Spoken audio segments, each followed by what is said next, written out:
Hi everyone, my name is Oliver and I'm an application specialist. Today I'm going to show you how easy it is to scan any kinds of materials with this portable 3D scanner.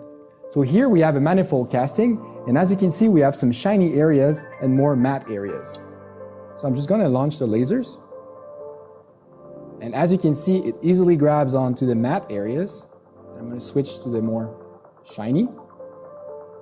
And very quickly we can capture the shiny data without changing any parameters whatsoever.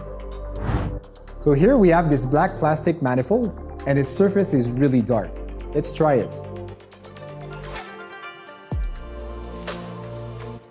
As you can see, I can easily capture the surface without any part preparation whatsoever.